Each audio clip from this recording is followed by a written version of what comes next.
नमस्कार साथियों।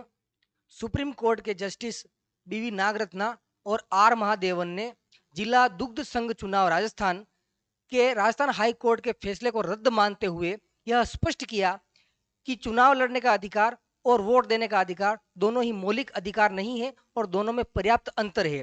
चुनाव लड़ने का अधिकार विशिष्ट उपबंधों के अंतर्गत आता है। इसमें पात्रता, अपात्रता आदि सभी चीजों का ध्यान रखना होता है।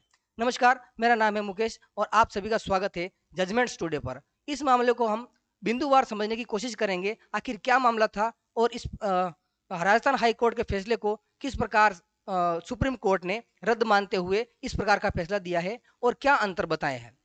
देखिए साथियों, यहाँ पर आप देखेंगे तो जो यहाँ पर मौलिक अधिकार और वैधानिक अधिकार है उसमें पर्याप्त डिफरेंस कैसे है। जो अभी हमने बात की कि एक तो वोट देने का अधिकार और दूसरा मतदान ये चुनाव लड़ने का अधिकार, दोनों में अंतर जो है वो सुप्रीम कोर्ट ने यहाँ पर स्पष्ट किया। कैसे किया, देखिए कोर्ट ने दोहराया कि वोट देने का अधिकार क्या है, वो मौलिक अधिकार नहीं है और साथ ही चुनाव लड़ने का जो अधिकार है वो भी मौलिक अधिकार नहीं है। ये दोनों ही कौन से अधिकार हैं, ये दोनों ही वैधानिक अधिकार है। दोनों ही अधिकार केवल कानून द्वारा दिए जाते हैं, स्टेट्यूटरी जो है राइट है। ये वोट देने और चुनाव लड़ने में क्या अंतर है। वोट देने का जो अधिकार है चुनाव में भाग लेने का अधिकार है। चुनाव लड़ने का अधिकार पद के लिए खड़े होने का जो है वो अलग है और अतिरिक्त अधिकार है। चुनाव लड़ने का अधिकार अधिक कड़े नियमों के अधीन आता है। अब पात्रता और अपात्रता क्या है साथियों, कोर्ट ने अंतर स्पष्ट किया कि जो है पात्रता और अपात्रता में क्या अंतर है। चुनाव लड़ने के लिए आवश्यक शर्तें होती है, ये पात्रता होती है, और दूसरा है अपात्रता, चुनाव से बाहर करने के कारण जो कि अपात्रता के कारण होते हैं।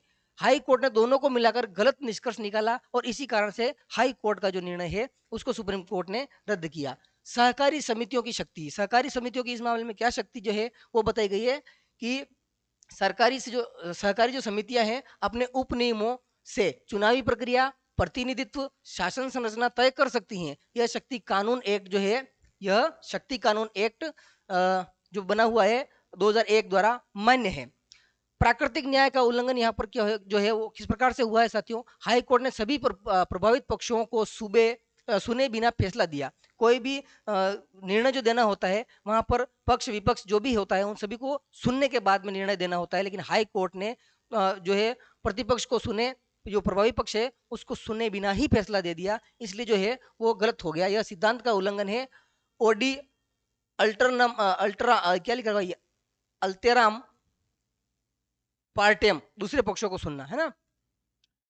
फिर अंतिम निर्णय जो है सुप्रीम कोर्ट देती है। सुप्रीम कोर्ट ने क्या कहा, सुप्रीम कोर्ट ने अपील स्वीकार की और हाई कोर्ट का जो फैसला था उसको रद्द कर दिया। ठीक है, इस प्रकार का यह फैसला था। बाकी इस पर आप अपनी क्या राय रखते हैं, अपनी प्रतिक्रिया कमेंट बॉक्स में कमेंट करके जरूर बताएं। मिलेंगे किसी अन्य इसी प्रकार के जजमेंट के साथ में, तब तक के लिए धन्यवाद।